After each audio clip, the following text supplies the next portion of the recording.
하나님은 이스라엘이라는 공동체를 광야로 내보내십니다. 성경에서 광야는 명백한 상징이 있습니다. 광야는 훈련입니다. 하나님의 훈련 장소가 광야입니다. 그런 의미에서 광야는 인생에서의 필수 코스라고 할 수 있습니다. 광야가 없는 삶이라는 것은 없습니다. 왜냐하면 광야를 통해서 하나님을 의지하는 방법을 배우게 되기 때문입니다. 우리는 지난주부터 이스라엘이 광야에서 겪는 이야기를 다루고 있습니다. 아마 이 자리에 앉아 계신 여러분들 중에서는 각자의 경중이 있겠지만 자신의 인생이 마치 광야에 있는 것 같다고 느끼시는 분이 계실 수 있습니다. 삶이 고통스럽고 여러 가지 결핍 때문에 힘든 것이죠. 그런 분들이 계시다면 오늘 말씀을 통해서 이 광야에서의 삶을 어떻게 이겨낼 수 있을지, 또한 광야에서 위기가 닥쳤을 때 어떻게 이 순간을 통과할 수 있는 지혜를 얻게 될지, 또한 지금 내가 광야에 있지 않을지라도 언젠가 하나님이 나를 훈련시키실 때 그때 더 잘 성숙할 수 있는 하나님의 메시지가 되기를, 하나님이 주시는 생명의 말씀이 되기를 주님의 이름으로 축원합니다. 이스라엘은 이제 본격적으로 광야 생활을 하면서 여러 가지 어려운 문제에 부딪힙니다. 지난주에 우리는 광야에서 첫 번째로 사건이 바로 백성들의 탐욕과 악한 말로 인해서 불평하고 원망했고, 그로 인해서 하나님의 징계를 받는 이야기를 저희들이 살펴봤습니다. 근데 이제부터 이어지는 이 광야 생활 공동체에서 실질적인 문제가 뭐냐 하면요, 이 민수기의 말씀을 넓은 맥락에서 살펴볼 필요가 있습니다. 제가 표 하나를 만들어서 정리해 보았는데요.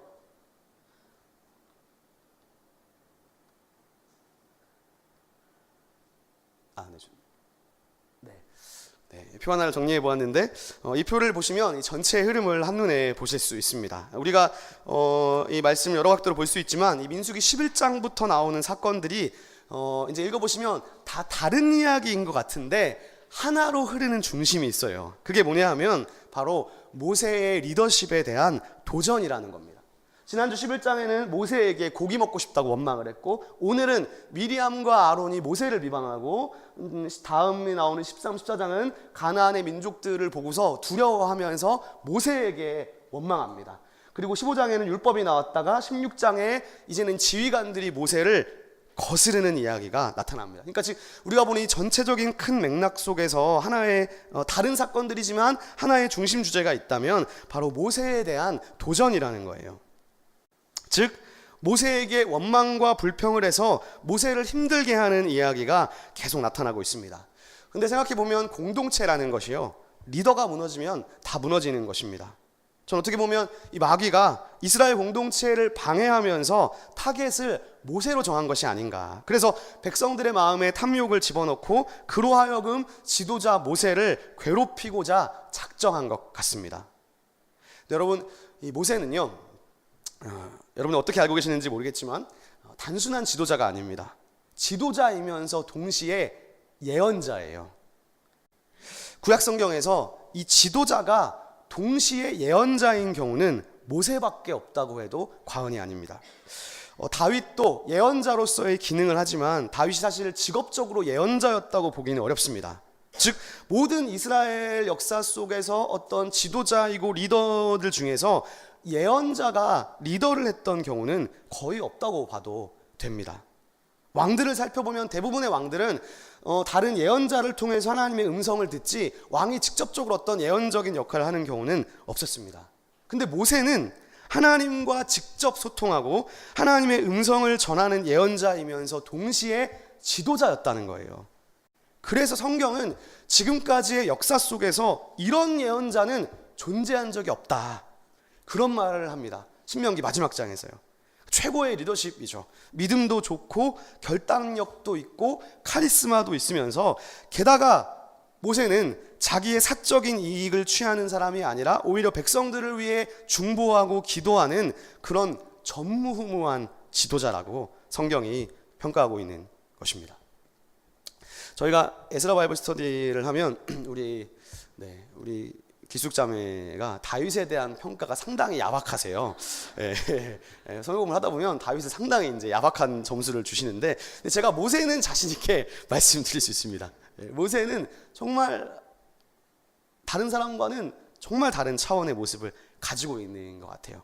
근데 11장부터 나타나는 모세의 모습은 그렇게 위대한 예언자라기에는 참 너무나 짐을 많이 진 정말 약한 인간적인 모습을 성경이 그리고 있다는 것입니다. 이게 민수기 11장부터 나타나는 위대한 예언자라기에는 상당히 인간적인 모습들이 나타나고 있다는 거예요. 근데 사실 책임을 지고 누군가를 올바른 길로 인도한다는 것은 참 어려운 것 같습니다. 꼭 그런 얘기까지 하지 않더라도 사실 우리가 어떤 책임을 가지는 위치에 있다는 것은 어느 공동체이고 어떤 자리이든지 간에 참 어려운 것 같아요. 왜냐하면 때로는 다른 사람들의 오해도 감수해야 하고 욕먹을 각오도 되어 있어야 합니다. 지도자가 가장 어려운 것 중에 하나가 바로 오해받고 욕먹는 것이 아닌가 싶습니다. 왜냐? 욕을 먹더라도 바른 소리를 해야 되고 바른 말을 해야 할 위치가 바로 지도자이기 때문입니다. 근데 어떻게 보면 다른 사람들은 그 위에 있는 사람의 상황을 잘 알지 못하니까 그냥 불편한 것이 생기면 그냥 무작정 위에 탓을 하고 때로 욕도 하고 그럽니다. 그러나 사실은 책임을 지는 사람은 어떤 한 사람의 편의만 봐줄 수 없고 다양한 사람들의 말을 듣고 수렴하면서 동시에 하나님이 원하시는 방향대로 이끌어야 되는데, 하나님의 뜻과 인간의 탐욕은 또 때때로 부딪히기 때문에 이 중간에서 리더를 한다는 것은 참으로 어려운 일입니다. 지난주 민수기 11장에서 모세는 혼자 이 사람들을 이끄는 것이 너무나 벅차고 힘들었던 거예요. 그래서 지난주의 해결은 하나님이 하나님의 영을 다른 사람들에게도 부어주십니다. 그 말은 뭐냐 하면 모세와 똑같은 영을 받은 예언자들을 더 세우셔서 그들로 함께 공동체를 이끌어 가도록 하셨다는 거예요. 제가 지난주에 이 부분을 다루진 않았는데, 지난주 민수기 11장에서 중요한 표현이 뭐였냐면 17절에 있었는데 이런 말이었어요. 이런 말이 나왔는데, 내게 임한 영을 그들에게도 임하게 하겠다. 즉 이게 무슨 말이냐면요, 하나님이 이렇게 말하는 게 아니에요. 내가 성령을 그들에게도 주겠다, 하나님의 영을 그들에게 주겠다, 그런 식의 표현이 아니라 너에게 임한 영을 나눠주겠다는 거예요. 즉 백성의 지금 지도자가 모세인데 모세가 받은 영을 나머지 사람은 나누어 받는다는 거예요. 모세의 스피릿을 다른 사람과 함께 공유한다는 거예요. 즉 성경이 하나님의 영, 성령이라는 말을 사용하기보다는 모세가 받은 영이라고 말합니다. 그 말은 하나님 먼저 모세에게 하나님의 영을 주셨고, 그리고 그것이 하나님의 영이라는 이름이라기보다는 모세에게 하나님의 영을 주셨으니까 모세의 영을 너희가 함께 나누어 받아야 된다는 그 말은 모세와 마음과 생각이 같아야 된다는 거예요. 여러분, 이것이 공동체에게 있어서 참으로 중요합니다. 모세는 완벽하지 않아요. 하나님이 당연히 아니니까요. 분명히 모세도 연약한 점이 있고 모든 면에서 다 올바른 선택을 하지는 않을 것입니다. 그러나 성경은 모두가 똑같은 하나님의 영을 받았다기보다는 때로는 모세가 받은 영이라는 표현을 하는 것입니다. 그런 의미에서 이 책임을 가진 자가 더 바른 선택을 하는 것은 얼마나 중요한지 보여주는 것 같습니다. 그러나 문제는 그 모세가 받은 영을 나누어 받은 자들이 오늘 본문이에요. 자신의 위치를 망각하고 권력에 대한 탐욕을 품었다는 것입니다. 오늘 사건에서 문제를 일으키는 사람들이 쉽게 말하면 리더급들이에요. 근데 이들의 탐욕이 뭐냐 하면 모세의 권위에 대한 탐욕인 거예요. 즉 공동체 안에서 자신의 영향력을 발휘하고 싶은 욕심인 것입니다. 근데 여러분, 이제부터 나오는 이야기가 뭐냐 하면 그러니까 모세의 리더십에 다들 이 반기를 품고 도전하는 건데요. 이게 무슨 말이냐 하면 지난주 11장에서는 백성들의 탐욕이 광야 공동체를 힘들게 하는 원인이었다면, 오늘부터 나타나는 이야기는 문제의 원인은 뭐냐면 백성들이 아니라 다른 지도자들의 탐욕입니다. 지도자들이 모세의 자리에 대해서 탐욕을 가지는 것입니다. 여러분, 어떻게 보면 나는 리더가 아니니까 이것이 나와 상관없는 이야기라고 생각하실 수 있지만, 사실 인간은요 모두 다 자기의 영향력에 대한 욕망이 있어요. 꼭 리더가 아니어도 내가 속한 모든 여러 자리에서 나의 영향력에 대한 욕망이 있어요. 공동체를 힘들게 하는 사람들은 크게 두 가지입니다. 첫째는 입으로 일하는 사람, 행동보다 말이 앞서는 사람이죠. 두 번째는 자신의 영향력을 중요하게 생각하는 거예요. 이게 무슨 회장을 하고 리더를 하고 대표를 하고 그런 차원이 아니에요. 오히려 내가 대표 자리가 아니고 회장이 아닌데, 리더가 아닌데 오히려 리더의 뒤에 숨어서 자신의 영향력을 드러내려고 하는 사람이 어떻게 보면 더 문제일 수 있습니다. 그러니까 자신의 의견이 받아들여지지 않으면 반기를 드는 것이죠. 즉 사실 우리는 각자 자기가 좋아하는 분야에서 공동체가 나아가고자 하는 바를 따르고 거기에 협력하기보다는 그 과정에서 내 영향력이 더 중요한 사람들이 있어요. 그러므로 이스라엘 광야 공동체가 정말 힘든 것은 백성은 백성대로 탐욕을 부리고 중간에 있는 리더들은 또 모세의 지위에 대한 탐욕을 부려서 공동체를 어렵게 만드는 것입니다. 생각해보면 본질은 뭐냐? 탐욕이 문제라는 거예요. 탐욕이 공동체의 문제의 원인입니다. 여러분, 오늘 본문의 발단이 이렇습니다. 모세가 구스 여자를 취했습니다. 학자들은 오랫동안 이 여인의 정체가 누구인가에 대해서 많은 논의들을 해왔습니다. 그러나 여기서 이 구스 여자가 누구였는가에 대해서는 사실 가만히 생각해 보면요, 이 오늘 본문에 나타나는 갈등의 결정적인 요인은 아니에요. 왜냐하면 갈등의 핵심은 뭐냐? 모세의 예언자로서의 특별한 권위에 대한 도전이었기 때문입니다. 2절 말씀을 한번 보시겠습니다. 민수기 12장 2절에 보면 오늘 이것을 분명하게 보여주는데 이런 말씀이 나와요. 미리암과 아론이 이렇게 말합니다. 여호와께서 모세와만 얘기했느냐? 우리와도 말씀하지 아니하셨느냐? 즉 미리암과 아론의 견해를 따르면 모세를 포함해서 우리 모두가 다 제사장이고 우리 모두가 다 예언적인 은사와 지위를 가지고 있는데 왜 너만 특별한 지위를 갖고 있어야 되느냐? 이런 도전입니다. 저는 이 말씀을 이제 보면서 모세가 정말 힘들겠다는 생각을 한 게 뭐냐 하면, 여러분 지난주에는 백성들이 모세에게 비방을 했는데 오늘은 리더들이 비방을 하는데, 더 안타까운 것은 뭐냐 하면 자신을 괴롭히는 자들이 자기의 가족인 거예요. 지금 미리암과 아론은 모세의 형과 누이이지 않습니까? 즉 가족들이 나를 비방하는데 그 비방의 목적이 뭐냐? 나의 자리를 탐하고 있는 거예요. 그렇게 보면 모세는 정말 외로운 것입니다. 자기 편이 없는 것이죠.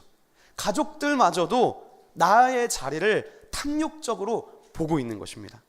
결국 그래서 사실 오늘 결론을 먼저 보면 본문의 마지막에서 미리암과 아론은 모세를 대적했다가 하나님의 징계를 받고 미리암은 나병까지 걸리게 됩니다. 그렇게 보면 오늘 말씀은 되게 단순해요. 이런 것이죠. 미리암과 아론이 모세에게 너만 하나님하고 얘기하냐? 나도 예언자다. 하나님 나한테도 말씀하신다. 그렇게 지금 들고 일어난 것이죠. 근데 하나님은 모세의 편을 들어주시고 그들을 오히려 벌하시고 징계하십니다. 이것이 오늘 본문의 줄거리입니다.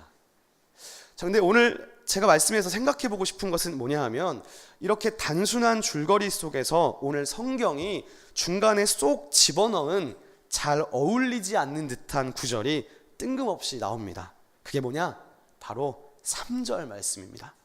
자, 3절 말씀을 여러분들께서 한 번 더 소리내셔서 한번 읽어주시면 좋겠습니다. 3절입니다. 시작.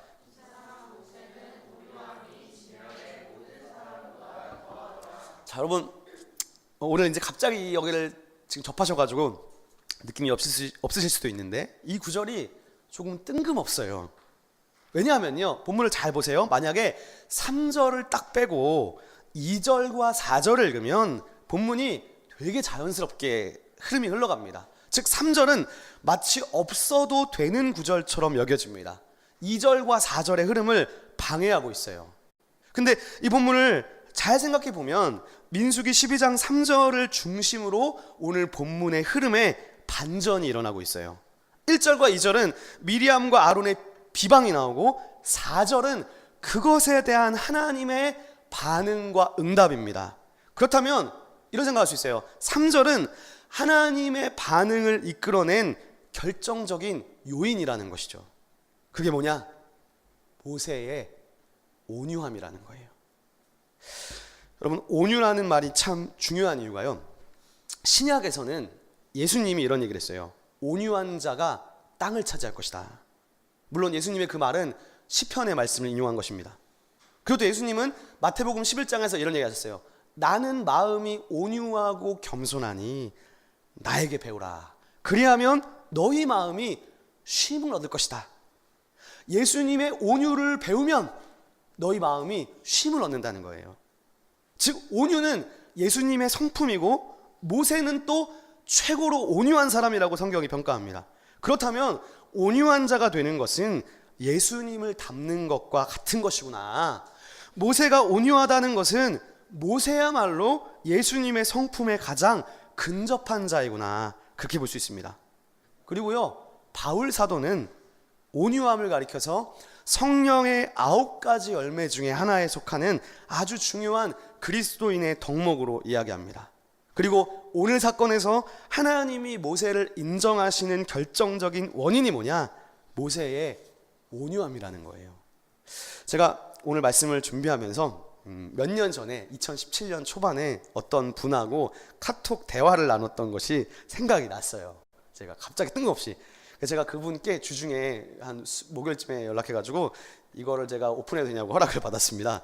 그래서 카톡의 내용을 잠깐 보여드리면 2017년에 이런 얘기를 했는데, 네, 어떤 분이 저한테 온유함에 대해서 질문을 하신 적이 있었어요. 근데 이분이 이제 결혼 전이었는데 지금은 이제 결혼을 하셨어요. 근데 이제 결혼하기 전에 자기가 이 온유함에 대해서 이제 관심을 가지게 되었다. 자기가 2년 동안 매일같이 기도하는 제목이 성품의 온유함을 구하는 것이었대요. 그래서 성경의 온유가 어떤 것이냐고 저한테 이렇게 질문을 해주셔서 제가 2017년 초반에 처음으로 온유라는 주제에 대해서 그전까지는 크게 관심이 없었는데 생각해보고 이렇게 답변을 해줬던 기억이 있습니다. 근데 이번 주에 민수기를 준비하면서 제가 당시에 답장했던 거를 카톡으로 2년 전 걸로 쭉 올라가가지고 그래서 좀 읽어봤어요. 그리고 그것을 토대로 오늘 온유를 조금 더 생각하고 연구하게 되었습니다. 자, 여러분, 온유하다는 말이 무슨 뜻일까요? 국어 사전에 보니까 온유는 이렇게 되어 있습니다. 성격, 태도 따위가 온화하고 부드럽다. 이게 지금 국어 사전의 정의입니다.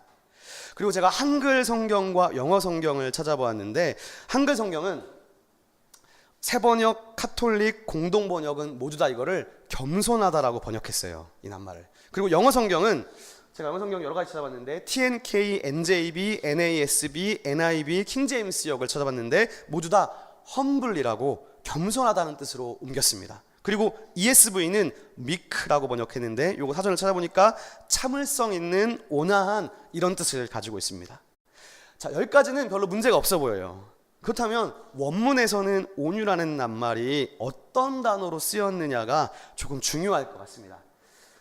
자, 제가 찾아보니까 온유라고 번역된 이 말이 성경에서 아나브라는 낱말이 사용됐습니다. 근데 오늘 이 말씀을 제가 준비하면서 이 아나브라는 낱말에 대해서 더 자세하게 찾아보고 싶다는 생각이 들었습니다. 그래서 깊이 조금 더 찾아봤더니 이 아나브라는 낱말의 친척 단어들이 2가지가 있는데 바로 화면에서 보시는 바와 같습니다. 아나, 아나브, 아니, 친척 단어들이에요. 근데 이 밑에 있는 아나브와 아니는 위에 있는 아나가 동사인데 히브리어는 동사에서 파생됩니다. 그래서 이 아나라는 동사에서 파생된 말입니다. 그리고 오늘 민수기에서 모세가 온유하다라고 했을 때 이 아나브라는 말을 쓰고 있는데 구약 성경에서 아나브와 아니는 거의 동일한 표현이라고 봐도 무방합니다. 자, 근데 여러분, 이 뿌리가 되는 낱말인 아나라는 동사가 무슨 뜻이냐 하면 이런 뜻을 가지고 있어요. 억압하다, 폭력을 행하다, 학대하다. 그럼 어떠신가요? 이상하지 않습니까? 온유하다라는 거 번역된 말의 뿌리가 되는 단어가 억압하다, 폭력을 행하다, 학대하다라는 말인 거예요. 유추하기가 쉽지 않아 보입니다. 자, 그렇다면 제가 이번에는 아니라는 낱말이 쓰인 본문을 한번 봤으면 좋겠는데, 성경에서 이 아니라는 말이 제일 처음 나오는 것이 창세기 16장이에요. 제가 찾아왔는데요. 자, 여러분들께서 한번 소리내서 한번 화면의 구절을, 이게 처음 나오는 구절이에요. 한번 읽어주겠습니다. 시작.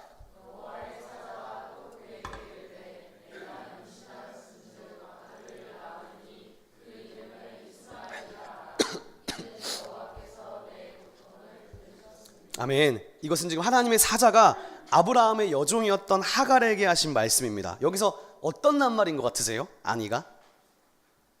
어떤 낱말에 쓰인 것 같습니까?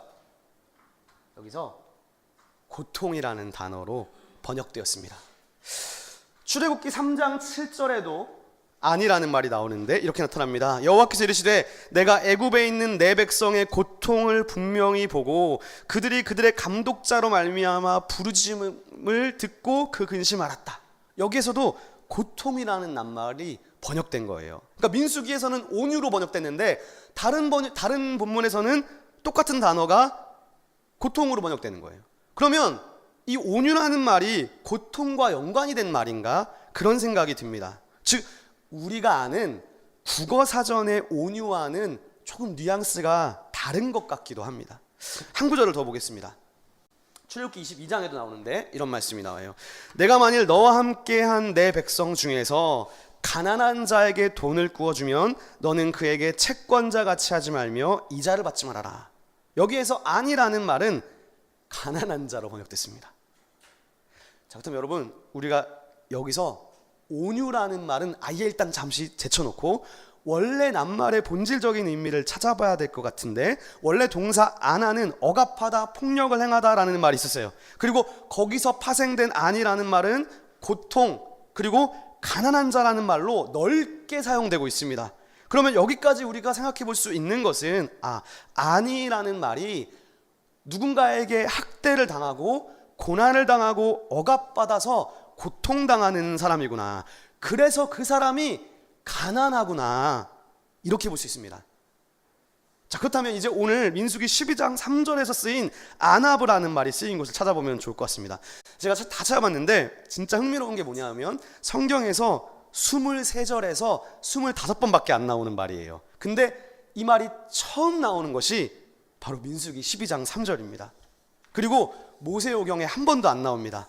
즉 모세오경에서 아나브는 유일하게 모세한테만 하는 말이에요. 그리고 민수기 12장 3절에만 적용되는 낱말입니다. 만약 여러분들께서 오늘 예배를 마치고 집에 가셔서 스마트폰으로 한글 성경 앱에서 만약에 온유라고 검색해 보시면 제가 일부러 한번 해봤어요. 해보시면 검색해 보면 신명기에도 온유라는 말이 나와요. 그러나 실제로 원문에는 다른 단어가 쓰이고 있어요. 즉 아나브라는 말은 민수기에 유일하게 나오고 성경에서 한 번도 안 나오다가 그 다음에 어디 나오느냐? 시편에서 나오기 시작합니다. 즉 정리하면 민수기에서 유일하게 모세에게 한 번 적용되고 나머지는 시편에서 대부분 나온다는 거예요. 그래서 우리가 시편의 말씀을 안 찾아볼 수가 없는데 제가 몇 군데를 보면 이런 구절이 있습니다. 시편 9편 12절인데 이런 말씀이 있습니다. 제가 읽어보겠습니다. 피 흘림을 신문하시는 이가 그들을 기억하시며 가난한 자의 부르짖음을 잊지 아니하시도다. 여기서 아나브가 가난한 자로 번역됐습니다. 그 다음을 또 보실게요. 출애굽기에는 이런 말이 있습니다. 네, 이거는 이제 아니었는데 아까 저기 하나 더 지나가시고 네. 출애굽기 22장에 보시면 제가 잘못 가져왔네요. 출애굽기가 이건 아니고 시편인데 제가 시편을 그냥 읽어드릴게요. 여호와여 주는 겸손한 자의 소원을 들으셨사오니. 근데 여기도 출애굽기도 겸손한 자란 말 제가 가져온 것 같아요. 시편에는 겸손한 자라고 번역이 됐어요. 시편 10절인데 그 다음에 또 하나를 보시면 마지막인데 이사야 61장입니다. 제가 읽어드릴게요. 주 여호와의 영이 내게 내리셨으니 이는 여호와께서 내게 기름을 부으사 가난한 자에게 아름다운 소식을 전하게 하심이라. 나를 보내사 마음이 상한 자를 고치며 포로된 자에게 자유를, 갇힌 자에게 노임을 선포하며. 이사야 말씀도 가난한 자라고 한글이 번역했습니다. 그렇다면 우리가 여기까지 생각해 볼 때 이 아나브라는 낱말은 이런 흐름을 가지는 것 같아요. 온유함, 겸손함의 의미를 가지고 있지만 더 속으로 들어가 보면 고난당함, 억눌림, 그리고 무엇보다 가난함의 의미를 가지고 있다는 것을 알 수 있습니다. 결국 성경에서 이 아나브는 이런 말인 것 같아요. 가장 먼저 아니라고 나왔던 창세기 16장을 생각해보면 16장에서 주인공은 하갈이라는 여종이었습니다. 이 하갈은 자기의 여주인 사라에게 학대와 억압을 당했고 그로 인해서 하갈은 집에서 쫓겨나고 방황했어요. 그리고 하나님은 그 하갈의 아나브를 들으셨다는 거예요. 여기서 아니라고 쓰였지만 동의어이니까, 즉 하갈의 고통을 들으셨다는 거예요. 결국 성경에서 아나브는요 이런 거예요. 다른 사람으로부터 억압과 고난을 당하는 자예요. 그렇기 때문에 아나브는 가난한 사람이고 어떤 도움도 받을 길이 없는 사람입니다. 여러분, 이런 사람이 교만할 수 있겠습니까? 이런 사람은 교만할 수 없습니다. 교만할 수 없어요. 왜냐하면 사람들에게 다 지금 고난을 받고 있는데, 내가 의지할 데가 아무것도 없는데 그 사람이 교만하기 어려워요. 그러므로 성경은 이 아나브를 때때로 겸손한 자라고 말씀하는 거예요. 출애굽기 22장 말씀에서 이것을 잘 보여줍니다. 그리고 또한 시편에서 아나브는 가난한 자로 많이 나타나는데, 시편을 읽어보면 시편의 시인들은 주로 자기를 억압하고 괴롭히는 대적들 가운데 고통을 당하는 사람입니다. 그러나 여러분, 여기서 중요한 사실 한 가지가 있어요. 시편에서 이 아나브는요 단순히 가난한 자가 아닙니다. 그럼 어떤 사람이냐? 시편에서 시인들은 억압당하고 고통당하고 힘겹고 가난하기 때문에 그 고난으로 인해서 오직 하나님을 의지하는 사람입니다. 즉 시편에서 아나브는 스스로 가진 게 아무것도 없고 자신의 힘으로, 내 힘으로 나에게 닥친 그 힘듦을 이겨낼 수 없기 때문에, 그래서 오직 하나님을 기대하는 그런 사람입니다. 여러분, 세상에서 가난하고 힘든 사람은 많아요. 그런데 시편의 가난한 자는 의인이에요. 그러니까 성령까지 들어왔겠죠. 근데 어떻게 들어왔느냐? 그가 힘없고 고난당하는 그 광야 같은 삶 속에서 하나님을 바라보는 것이죠. 즉 시편의 아나브들은 그 고통 속에서 쓰러지지 않고 하나님을 바라보고 하나님을 부르짖는 그런 사람이었던 것입니다. 그러므로 시편에서 가난한 자는 나에게는 소망이 없다는 것을 알기 때문에 어떻게 하느냐? 내 힘으로 할 수 없다는 것을 알기 때문에 하나님을 바라보는데, 하나님을 바라본다는 것이 무엇일까요? 어떻게 행동하는 것일까요? 시편의 시인들은, 시편의 아나브들은 한결같이 어디로 가느냐? 시온으로 올라갑니다. 시온으로 가요. 시편을 읽어보면 시온으로 가서 시온에 있는 하나님이 계신 성전으로 나아가서 하나님을 예배합니다. 그리고 그 시온에서의 예배에서 하나님께 간절히 호소합니다. 이것이 시편에 나오는 가난한 자 아나브의 특징입니다. 그럴 때 이 사람은 단순히 가난한 자가 아니라 겸손한 자입니다. 근데 생각해 보니까 가난해도 또 교만할 수 없을 것 같은데 교만할 수가 있겠더라고요. 누가 교만하느냐? 여전히 나의 힘으로 할 수 있다고 생각하거나 여전히 내 주변의 것들을 통해서 이 문제를 해결하려는 사람, 그 사람이 교만한 거예요. 왜? 하나님을 신뢰하지 않는 것이기 때문에, 하나님을 신뢰하지 않고 내가 가진 것으로 하는 것이기 때문에 그 사람이 교만한 것입니다. 그러나 시편의 아나브가 겸손하다고 볼 수 있는 이유는 그가 자신의 문제를 하나님께 올려드리고 있기 때문입니다. 그리고 그 하나님을 의지하는 구체적인 방법이 무엇이냐? 바로 시온으로 올라와서 시온에서 예배 중에 하나님께로 나아가는 것입니다. 왜 그러냐 하면요, 이 시편의 가난한 자들은 확신이 있는 거예요. 여호와 하나님의 구원을 확신하기 때문이에요. 그래서 여러분, 이 믿음의 선진들은 다 시온에서의 예배를 중요하게 생각합니다. 왜냐? 하나님의 도우심을 받는 가장 빠른 길이 시온의 성소로 나아가는 것입니다. 그러므로 가난하고 고난당하는 자가 그저 약하고 힘들어서 그 자리에 앉아 있으면 아무 소용이 없습니다. 시온으로, 기도의 자리로 나아가는 것입니다. 자, 근데 여러분, 구약시대의 성도들은요, 시온으로 나아갔지만 신약을 살고 있는 우리에게 성전과 성소는요, 어떤 하나의 지리적인 자리에 갇히지 않습니다. 우리가 하나님의 백성이고, 이제 우리는 하나님의 백성은 모두 다 하나님의 성령을 소유한 자들입니다. 그렇기 때문에 엄밀하게 말하면 여러분들이 있는 자리가 곧 시온이 되고 여러분이 있는 자리가 하늘과 땅의 통로가 될 수 있습니다. 그러므로 시온으로 나아간다는 것이 반드시 무슨 시온의 교회로 오라는 이야기가 아니라 자기가 있는 집에서 커튼을 치고 성소를 만드는 거예요. 찬양을 하고 조용히 무릎 꿇고 성경을 펴시는 거죠.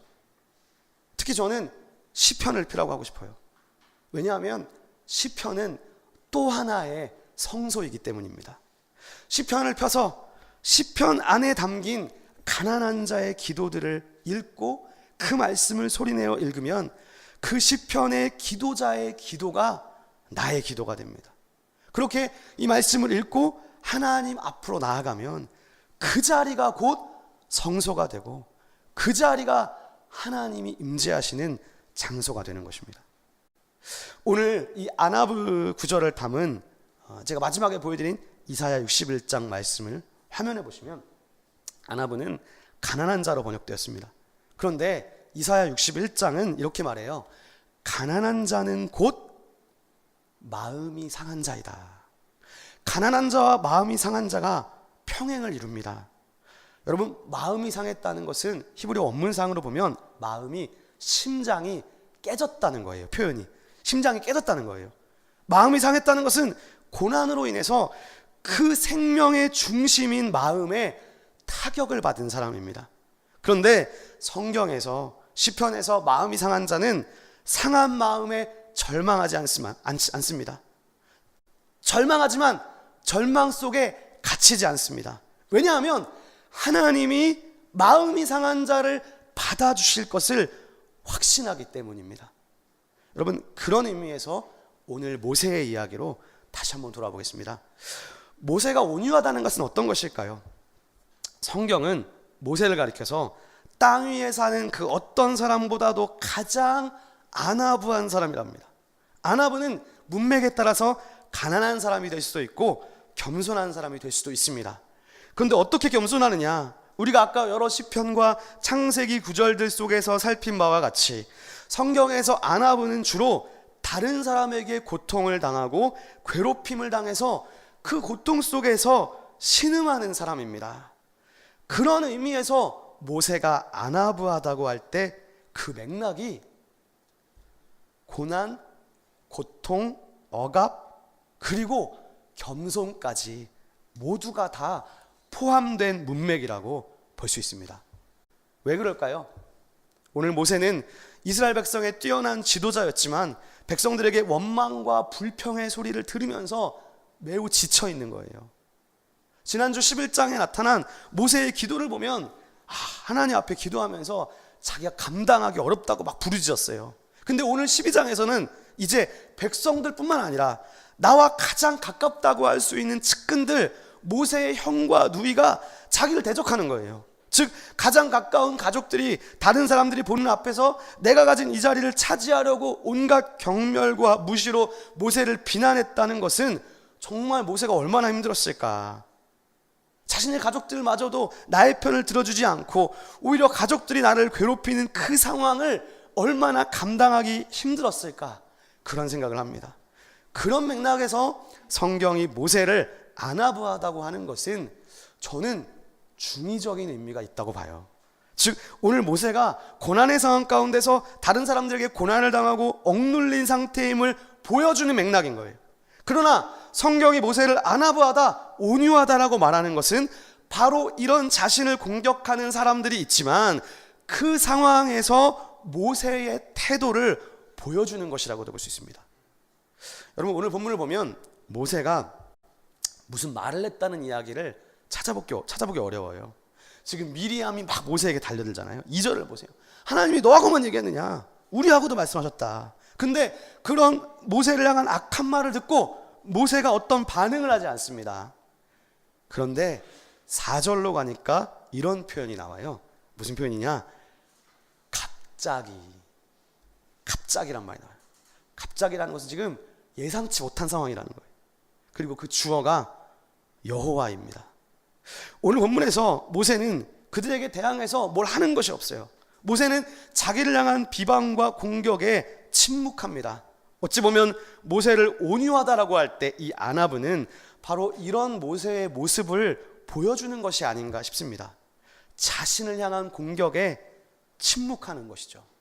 그런데 이 침묵이 그냥 침묵이 아닙니다. 왜냐하면 이 말이 쓰인 다른 성경을 보니까 대부분 이렇게 나와요. 여호와여 일어나옵소서, 여호와여 가난한 자들을 잊지 마옵소서. 즉 뭐냐, 성경에서 아나부한 자들은 정말 연약한 자들이에요. 그래서 아나부한 자들은 세상의 공격에 있어서 그들을 대항할 수 없어서 침묵하지만, 침묵하는 대신에 하나님 앞으로 나아가서 하나님께 부르짖는 자들입니다. 즉 문제가 생길 때 하나님에게 나아가서 하나님이여 일어나소서, 일어나십시오, 저의 삶에 개입해 주십시오, 저의 삶에 개입하셔서 정의를 베풀어 주십시오 하고 부르짖는 사람, 그 사람이 가난한 자고요, 그 사람이 바로 성경적 맥락에서 온유한 사람인 것입니다. 지난주 말씀에서 모세는 똑같았어요. 모세는 백성들의 악하고 어리석은 말에 함께 논쟁하기보다 거기서 아무 말 안 해요. 그리고 하나님 앞에 나아가서 있는 말 없는 말 다 내놓으면서 울부짖는 거예요. 즉 온유한 자는요, 바보가 아닙니다.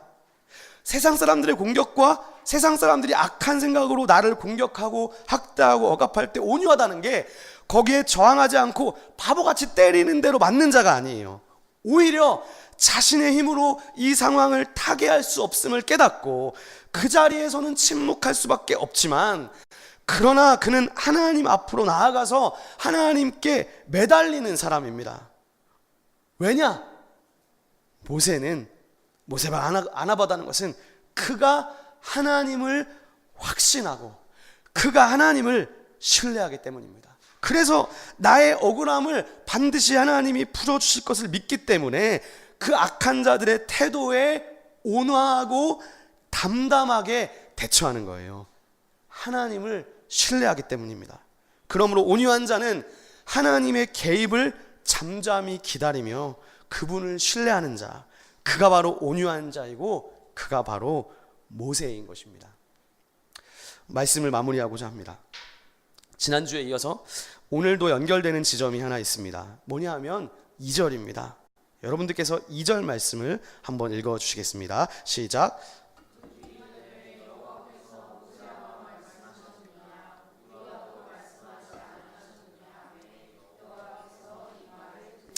아멘. 여러분 지난주 말씀 한번 보실까요? 지난주 11장 1절을 한번 보십시오. 제가 읽어보겠습니다. 11장 1절은 이런 말이 있었어요. 여호와께서 들으시기에 백성이 악한 말로 원망하매 여호와께서 들으시고 진노하셨다. 우리가 기억해야 될 것은 뭐냐? 하나님은요, 나의 기도뿐만 아니라 하나님은 악인의 억압과 학대도 들으시고 악한 자들의 그 악한 말도 들으신다는 사실이에요. 누군가 나에게 악한 말로 말하고 나에게 저주를 퍼부을 때 그것도 들으신다는 거예요. 그리고 하나님은 당신의 백성을 보호하시고 지켜주시는 분이십니다. 하나님은 나의 기도도 들으시지만 악한 자들의 악함도 들으시는 하나님이십니다. 그러면 사랑하는 여러분, 여러분들이 하나님 안에 거하고 하나님의 말씀이 여러분 안에 거한다면 그분을 신뢰하십시오. 하나님을 신뢰하는 가운데 악한 자들의 모략과 중상으로부터 하나님이 우리를 지키시고 여러분의 기도를 들으실 것이기 때문입니다. 우리 하나님은 우리의 기도뿐만 아니라 악한 자들의 모략과 말들도 들으시는 하나님이십니다. 그 하나님이 우리의 하나님이십니다. 기도하겠습니다.